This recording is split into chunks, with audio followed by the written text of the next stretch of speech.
상처 주는 말을 예쁘게 포장하는 사람들. 사람은 언제 가장 아플까? 칼보다 아픈 말은 언제 날아올까? 놀랍게도 그 말이 너무 부드러울 때다. 너무 친절하게 다가와서 오히려 더 깊숙이 박히는 말. 그날도 그랬다. 현주는 회사 회의가 끝나고 상사에게서 다정한 표정을 받은 채 이렇게 들었다. 현주 씨 요즘 너무 열심히 하려는 건 알겠는데 그게 오히려 팀 분위기를 좀 무겁게 만들 수도 있어요. 너무 튀지 않게 조율해보는 것도 좋겠죠. 겉으로 보기엔 조언이었다. 배려였다. 공감이었다. 하지만 그 말이 현주의 가슴을 후벼 판 건 그것이 예쁘게 포장된 외로움이었기 때문이다. 그 말은 현주가 노력한 시간과 고민한 밤들을 한순간에 쓸모없게 만들었다. 누구보다 팀을 위해 앞장섰던 행동들이 너무 튄다는 말 한마디에 이상한 것이 되었다. 하지만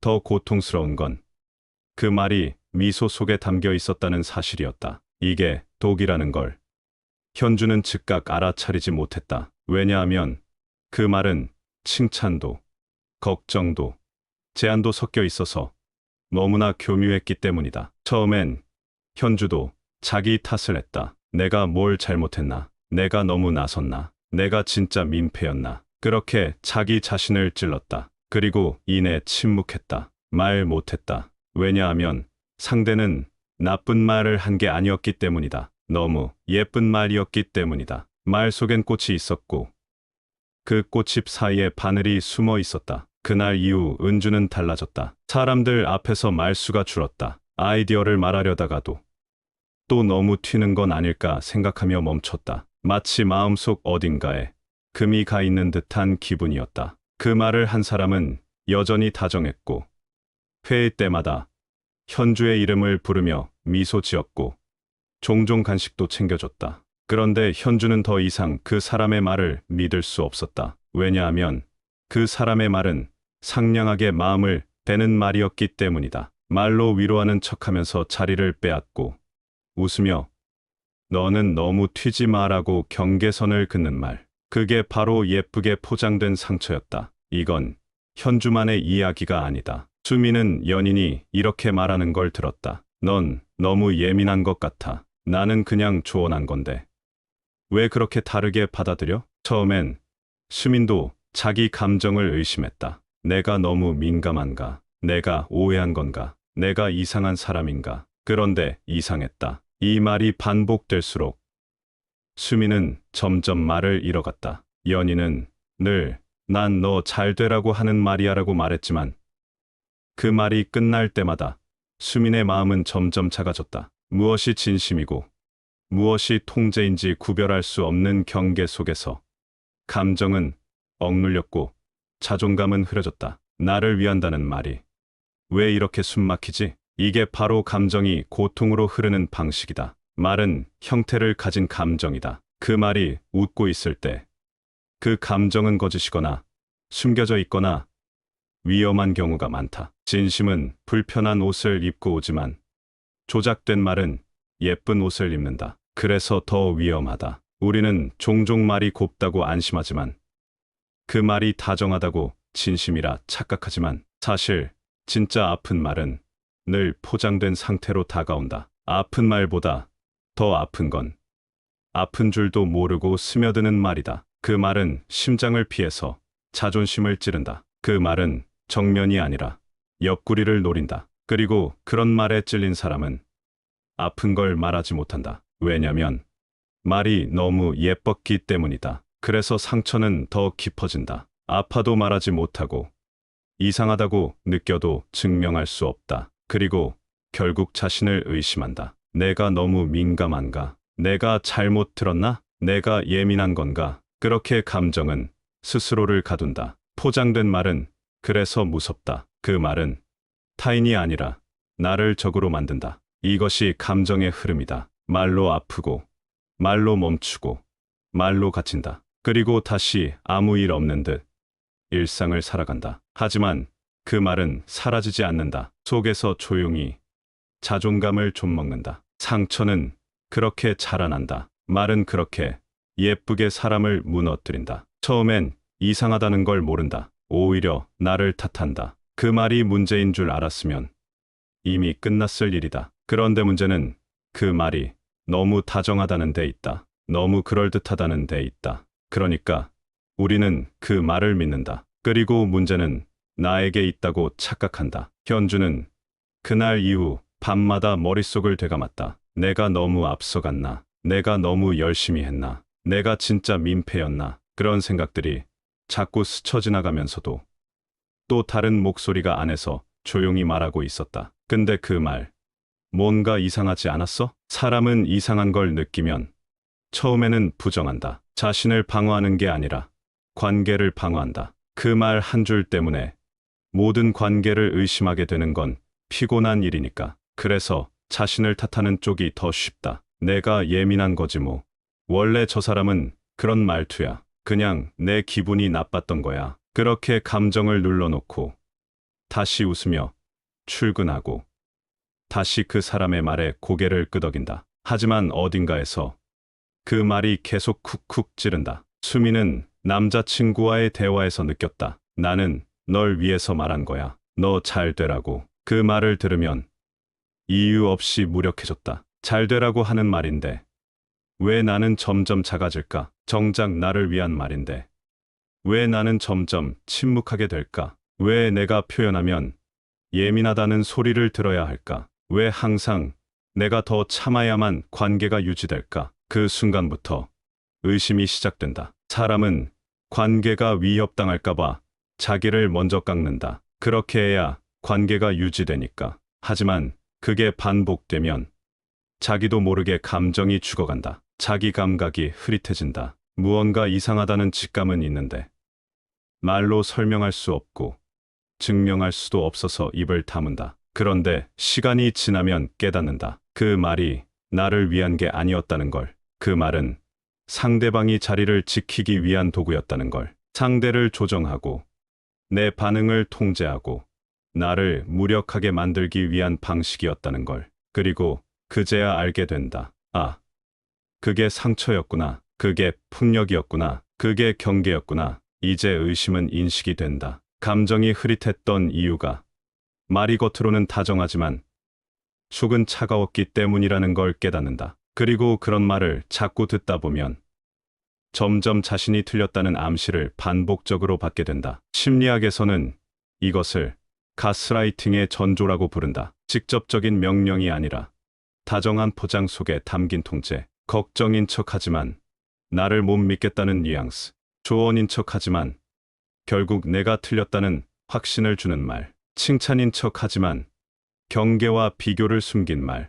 그것들이 쌓이면 사람은 자신을 신뢰하지 못하게 된다. 말은 칼보다 날카롭다. 그 이유는 칼은 다치면 눈에 보이지만 말은 다쳐도 티가 나지 않기 때문이다. 상대는 내가 뭘 그렇게 나쁘게 말했어? 라고 되묻는다. 그리고 우리는 말문이 막힌다. 정확하게 뭐가 상처였는지 설명할 수 없어서 결국 내가 예민한 걸 수도 있어라고 스스로 말하게 된다. 하지만 이제는 안다. 상처는 말투에 있는 게 아니다. 그 말이 내 감정을 얼마나 짓밟았는가에 있다. 진짜 상처는 그 말이 던져진 의도에 있다. 그리고 진짜 문제는 그 말을 듣고도 내가 스스로를 의심하게 되었다는 사실에 있다. 그것이 바로 내 감정이 무시당했다는 증거다. 그 순간 나는 상대의 말보다도 내 감정을 배신하게 된다. 그게 가장 깊은 상처다. 이제 비로소 알게 된다. 그 말은 다정한 게 아니었다. 정확히 말하면 다정한 척하는 무시였다. 상처를 주고도 미소를 짓는 말이었다. 도움을 주는 척하면서 위계질서를 강조한 말이었다. 그리고 나는 그 말을, 그 미소를, 그 다정함을 너무 오래 믿었다. 그게 나를 갉아먹고 있었다는 걸 이제야 알아차린다. 이제 인식은 통증이 된다. 이제는 그 말이 뾰족했다는 걸 안다. 이제는 그 말이 나를 다치게 했다는 걸 안다. 그리고 더 이상 그 말을 받아들이지 않기로 결심하게 된다. 그게 바로 감정에서 인식으로 넘어오는 지점이다. 처음에는 그냥 한숨이었다. 입 밖으로 터져 나온 건 말이 아니라 숨이었다. 그리고 어느 날 그 한숨이 말이 되었다. 그 말, 나 진짜 상처였어. 그 말 한 줄을 뱉기까지 몇 달이 걸렸다. 현주는 그 상사의 말이 이상하다는 걸 인식하고 나서도 아무 말도 하지 못한 채 지냈다. 회의에서 여전히 미소 지었고, 여전히 고개를 끄덕였고, 여전히 팀원들 사이에서 조용히 지냈다. 하지만 퇴근 후 친구와의 통화에서 처음으로 꺼냈다. 그 사람이 다정하게 말했는데 왜 나는 그 뒤로 아무 말도 못하겠는지 모르겠어. 친구가 조심스레 말했다. 혹시 그 말이 현주를 조용히 만들려고 했던 거 아닐까? 그 말이 현주의 머리를 울렸다.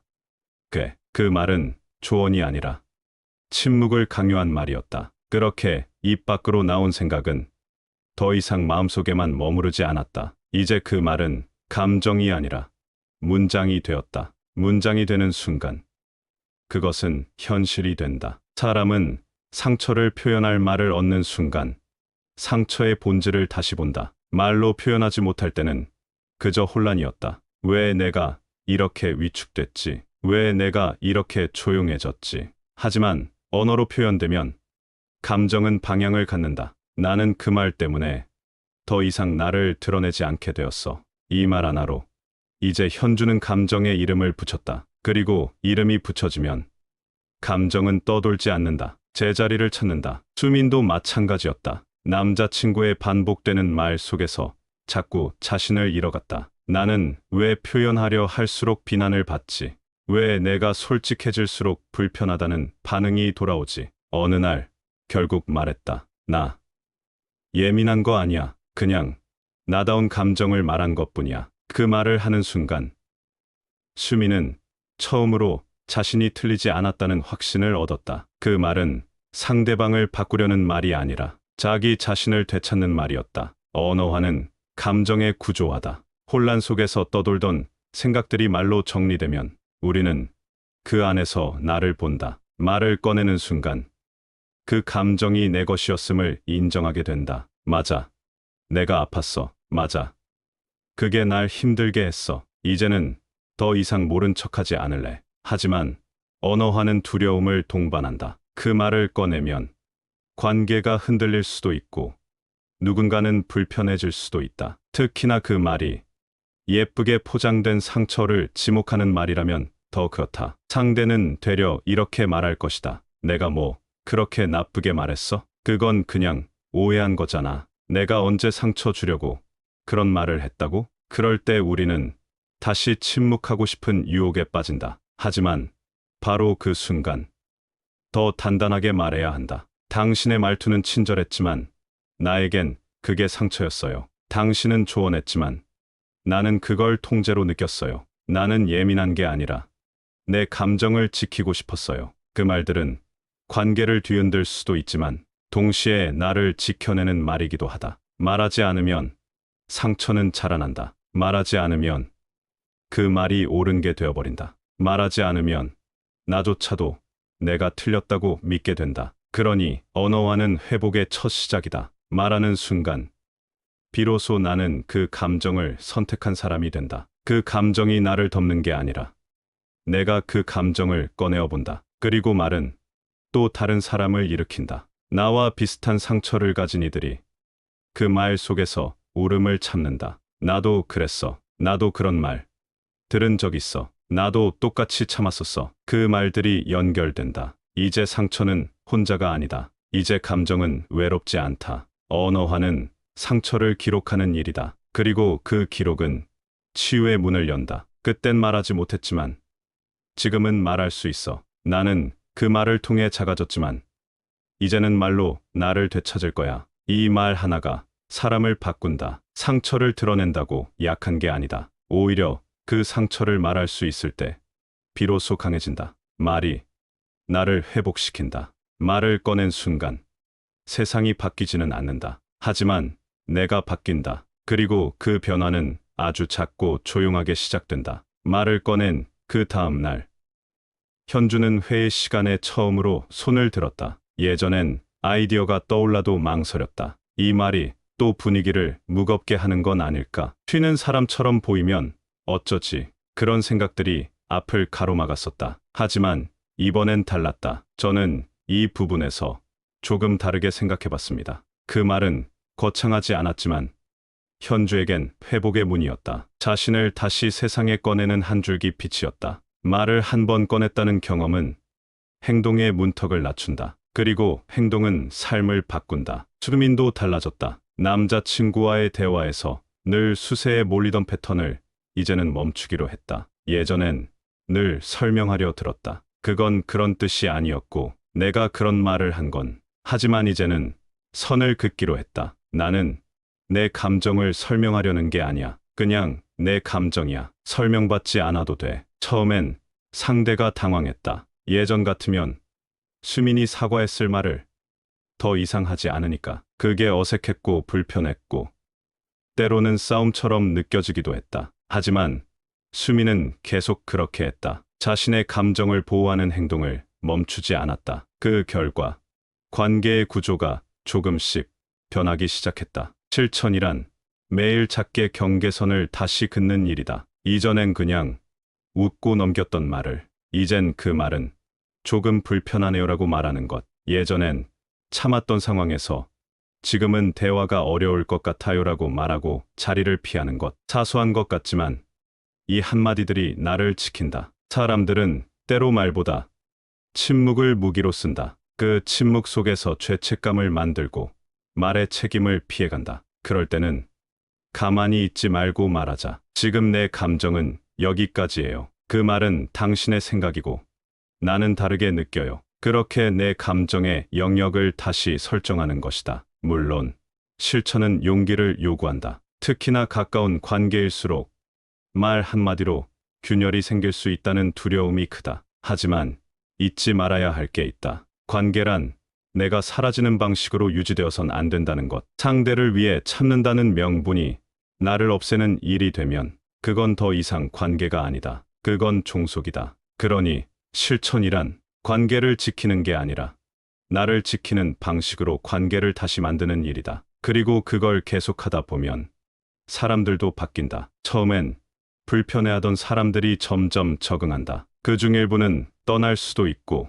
새로운 사람들이 내 진짜 모습을 알아보고 다가오기도 한다. 실천은 그렇게 나를 중심으로 삶의 진동수를 바꾸는 일이다. 행동이 달라지면 언어가 선명해지고 언어가 달라지면 사람들의 반응이 바뀐다. 사람들은 예전보다 조심스럽게 말한다. 현주는 어느 날 같은 팀원이 이렇게 말했다. 이번 아이디어 정말 좋았어요. 예전보다 더 당당해지신 것 같아요. 그 말 한 줄이 현주의 마음에 조용히 안착했다. 이제는 누가 뭐라고 하든 그 말에 휘둘리지 않는다. 그게 현주의 삶이 바뀐 증거다. 수민 역시 자신의 감정을 존중하지 않는 말에는 더 이상 반응하지 않는다. 이젠 왜 그렇게까지 말해라는 말을 들어도 왜 나는 내 감정을 표현한 것뿐인데라고 되받아친다. 그건 싸움이 아니라 존엄이다. 실천은 거창한 게 아니다. 이 말을 지금 꺼낼 것인가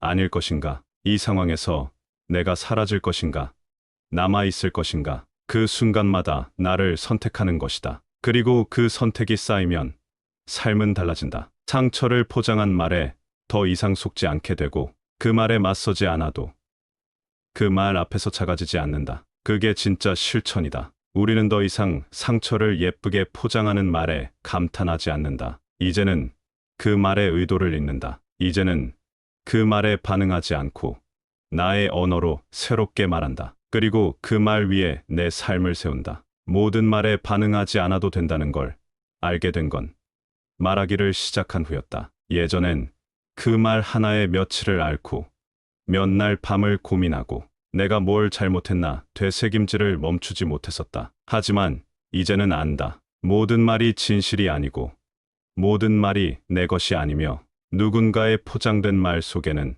조용한 공격이 숨어 있을 수 있다는 것을, 그걸 인식하는 순간 우리는 관계의 리모델링이라는 걸 시작하게 된다. 현주는 어느 날 깨달았다. 그 상사는 늘 말끝에 팀을 위해서라는 말을 붙였다. 하지만 그 말은 사실 팀을 위한 게 아니라 자신의 안전을 위한 도구였다. 현주 씨, 너무 나서지 않는 게 팀워크에 좋아요. 현주 씨, 그런 말은 아직 이르지 않아요. 이런 말들이 쌓이며 현주는 늘 조심스럽게 자신의 생각을 감췄고 그게 팀을 위한 줄 알았지만 실은 자신을 잃는 일이었다. 그래서 현주는 거리를 두기로 했다. 물리적 거리가 아니라 정서적 거리.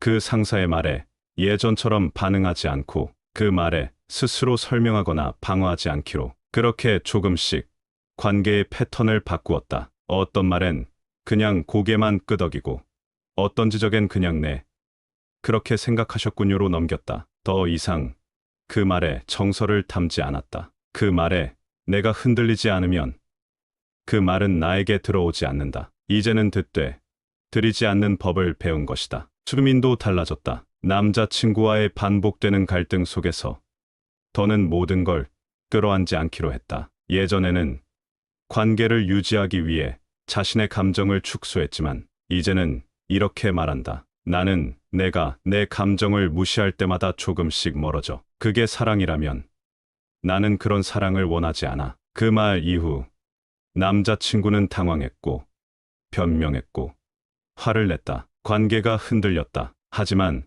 수미는 그 흔들림을 받아들였다. 왜냐하면 관계를 지키기 위해 자기 자신을 지우는 건 더 이상 하지 않기로 했기 때문이다. 관계를 조절한다는 건 사람을 끊는 일이 아니다. 내 감정을 먼저 세우는 일이다. 그 감정을 지키기 위해서는 때로는 관계의 깊이를 낮춰야 한다. 친하다는 이유로 상처를 반복하는 관계라면 이젠 친하다는 걸 버리고 건강한 거리를 선택해야 한다. 거리를 둔다고 나쁜 사람이 되는 게 아니다. 나를 보호하는 것이고 관계를 재정비하는 것이다. 현주는 회사 안에서 새로운 사람들과 더 가까워졌다. 자신을 존중해주는 말, 반론을 허용하는 분위기. 그 안에서 현주는 자신의 말투와 존재감을 회복했다. 더 이상 이 말이 불편할까를 고민하지 않고 이 말이 나다운가를 먼저 생각하게 되었다. 그것이 관계의 조정이 가져온 진짜 변화였다. 수민도 마찬가지다. 연인이 자신의 감정을 반복적으로 무시했을 때 이젠 사랑하니까 참아야지 대신 사랑해도 이건 아니다라고 말한다. 이제는 침묵하지 않는다. 이제는 떠날 준비도 한다. 왜냐하면 자신을 사랑하는 것보다 더 우선하는 감정은 없다는 걸 알았기 때문이다. 우리는 관계를 통해 성장하지만 동시에 관계에 의해 파괴되기도 한다. 그 말이 아무리 부드럽고 예뻐도 그 말 속에서 나를 지우게 만든다면 그건 관계가 아니다. 그건 정서적 착취다. 그러니 더 이상 참지 말고 정리하자. 지금 이 순간에도 누군가의 포장된 말 속에서 숨이 막힌다면 그 말을 벗기고 그 사람과의 거리를 조절하자. 관계를 조정하는 건 두려움을 동반한다. 내가 너무 예민한 사람처럼 보이지 않을까? 사람을 밀어내는 건 아닐까? 하지만 그 두려움을 넘어서야 진짜 내 편인 사람들이 보인다. 상처를 감정 탓으로 돌리지 않는 사람. 내 말이 불편해도 끝까지 들어주는 사람. 나의 변화에 함께 성장하려는 사람. 이제는 그런 사람들과 관계를 맺을 시간이다. 우리는 모두 스스로를 지킬 권리가 있다. 말을 통해 상처받았다면 말을 통해 다시 나를 세워야 한다. 그리고 그 말을 들어줄 수 있는 사람들과 새로운 관계를 만들자. 그게 진짜 의미 있는 관계고 그게 당신을 회복시킬 수 있는 정서적 공동체다. 우리는 모두 말 속에서 태어나고 말 속에서 상처받으며 결국 말로 회복된다. 말은 단순한 전달이 아니다. 말은 정체성이다. 누군가의 말이 나를 정의하게 두는 순간 나는 나를 잃는다. 그러니 회복은 언제나 이렇게 시작된다. 이 말은 내 것이 아니야.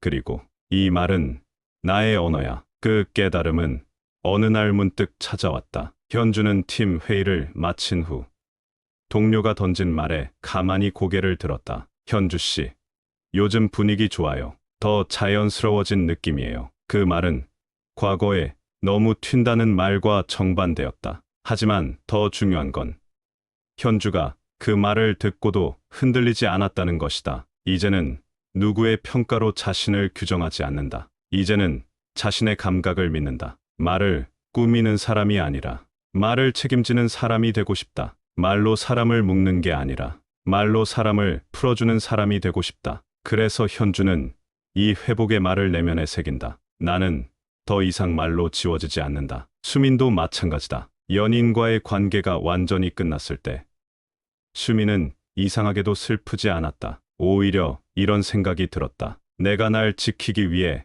끝낸 사랑이었다. 그 말 한 줄이 그녀의 영혼을 가볍게 했다. 그동안 수많은 포장된 말 속에서 길을 잃었지만 이제는 자신의 언어를 되찾았다. 사랑한다는 말 뒤에 감정 조작이 숨어 있었다면 이제는 사랑은 자유롭게 말할 수 있는 공간이어야 한다는 걸 배운 것이다. 그래서 그녀는 말한다. 나는 내 감정을 작게 만들지 않는다. 나는 예민하지 않다. 나는 섬세하다. 나는 눈치 보지 않는다. 나는 존중받아야 한다. 그 말들이 그녀를 다시 걷게 했다. 그 말들이 그녀의 철학이 되었다. 자기 회복 철학이란 더 이상 상처를 두려워하지 않는 감각이다. 누군가의 말이 아플 수는 있지만 그 말이 내 삶을 바꾸게 두지 않는 태도다. 사람들은 종종 그냥 말인데 왜 그래?